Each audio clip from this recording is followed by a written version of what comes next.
At some point, almost everyone who starts gaining momentum does the same thing. They pull back. They stop returning messages as quickly. They narrow their circle. They become harder to reach. And it feels justified, even smart, like you're finally protecting your time, your focus, your energy. And for a while, it works. You feel calmer, cleaner, less exposed. But quietly, something else starts happening at the same time. You start missing things, small things at first, tone shifts, friction, information you used to get without asking. And by the time you realize something's wrong, it feels sudden, even though it's been building for a long time. That's the trap behind Law 18 from the 48 Laws of Power. The law says do not build fortresses to protect yourself. Isolation is dangerous. When people hear it, their instinctive reaction is usually, that can't be right, because we're constantly told the opposite. That pulling back is how you protect yourself. That if you want clarity, you step away. If you want peace, you reduce access. If you want control, you keep people at a distance. And to be fair, sometimes that is true. Sometimes distance is useful, sometimes space is exactly what you need. But that's not what Greene is warning about here. And this is where people misapply the law. This law isn't saying solitude is bad, it's saying isolation is dangerous. And those two things aren't the same, even though they get lumped together all the time. Solitude is chosen, isolation is reactive, power doesn't really live in distance. It lives in circulation, it lives in information moving, in people talking, in subtle signals, in relationships that stay warm even when they're not active. Once you isolate yourself socially, strategically, politically, you start losing signal. And it doesn't happen all at once. It happens slowly, quietly. You stop hearing what people actually think. You miss small changes in tone. You don't notice loyalty shifting or frustrations building. And by the time something finally surfaces, it feels sudden, even though it's been forming for a long time. A fortress feels safe, but most of the time safety is just vulnerability that's been delayed. Isolation creates blind spots, and blind spots are brutal in power dynamics. People rarely lose power because someone attacks them directly. They lose it because pressure builds quietly on the edges or inside their own environment where they're no longer paying attention. A really clean historical example of this is Louis XIV. Before him, French nobles ruled from their own lands, surrounded by their own people and their own influence. They were powerful partly because they were isolated. They had autonomy, they had leverage, and they had room to conspire. Louis didn't isolate himself, he did the opposite. He forced proximity. Versailles wasn't a fortress, it was a stage. He brought the nobility in, kept them close, kept them busy, and kept them entertained. And while everyone was distracted by status games and court rituals, Louis was watching. By keeping everyone in one place, he could see tensions forming before they turned into threats. He controlled the flow of information, he controlled access, and over time he made himself the center of gravity. Those same nobles, isolated on their estates, might have stayed genuinely dangerous. But proximity diluted their power. That's the paradox at the heart of this law. Isolation feels strong, connection is what actually gives you control. This law feels especially relevant now, and I think part of the reason is that isolation is often framed as strength. You see it everywhere. Move in silence, cut everyone off, nobody needs to know what you're doing. Protect your energy. Stay in your lane, and I understand why that advice resonates. For a lot of people, it comes after a bad experience. They've been burned or dragged into drama or stretched too thin for too long. Pulling back feels like finally taking control.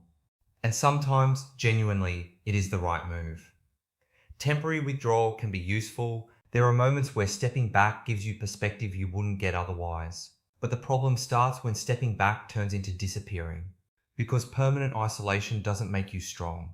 It just quietly makes you less relevant over time. And that's especially true now because power doesn't really sit still anymore. It moves, it flows through relationships, reputation, and visibility. Not constant exposure, that's not what I'm talking about, but a kind of steady presence. Opportunities usually don't come from being unseen. They come from being remembered, from being trusted, from being someone whose name comes up naturally when you're not in the room. And if no one sees you, no one speaks up for you, no one gives you an early warning, no one opens a door quietly on your behalf. So you might feel independent, you might feel protected, but in practical terms, you're invisible. And invisibility just isn't power. This is where that distinction between solitude and isolation really matters. Solitude is intentional. You choose it, you step away to think, to reset, to sharpen yourself, and then you come back clearer. Isolation is different. It's defensive, it's what happens when pulling back becomes a habit instead of a tactic. And over time, it disconnects you from what's actually happening around you. Most people don't build fortresses because they're chasing power. They build them because they've been embarrassed, or betrayed, or overwhelmed. Or they stayed open for too long and paid for it. The fortress becomes emotional armor, and armor feels good. It feels safe, it feels controlled. But power doesn't really respond to armor. It responds to access. The more insulated you become, the slower you are to adapt. And adaptability is everything, especially in environments where things shift quickly and quietly. Talleyrand is a really good example of this. He lived through monarchy, revolution, empire, and restoration. Entire systems rose and fell around him, and he didn't survive by hiding or withdrawing. Even when he was out of favor, he stayed socially present. He stayed informed, he stayed useful, he listened more than he spoke. So when power shifted, which it always does, he didn't have to force his way back in. He was already there. People who isolate eventually have to re-enter the game, and re-entry is expensive. It costs time, trust, and credibility. People who stay connected never really leave in the first place. There's also a quieter cost to cutting people off too aggressively. One people usually don't notice until much later. You lose weak ties, the casual relationships that don't feel important at the time, but end up being the ones that bring information early, or context, or opportunity. Strong ties give you loyalty, weak ties give you intelligence. When you isolate, you lose the edges, and the edges are where most real insight actually comes from. There's one more thing people tend to underestimate here. Fortresses don't just protect you, they also draw attention. When you wall yourself off, people start projecting meaning onto that absence. They assume you're hiding something, or withholding something, or quietly positioning against them. Isolation can read as arrogance. It can read as fear. And both create enemies you didn't need to create. So Law 18 isn't saying you need to be social, exposed, or constantly available. It's saying you shouldn't be unreachable. You can be private and still connected. You can be selective and still present. You can be guarded and still informed. The goal isn't exposure, it's awareness. I like to think of power like radar. Isolation turns that radar off. Connection keeps it running quietly in the background. You don't have to act on everything you hear. You don't have to react to every signal. But you do need to know what's happening. Because the moment you disappear completely, other people start filling in the story for you. They decide who you are, what you're doing, where you stand, and once that story hardens, it's very hard to undo. Power belongs to the people who stay present long enough to move when the moment comes.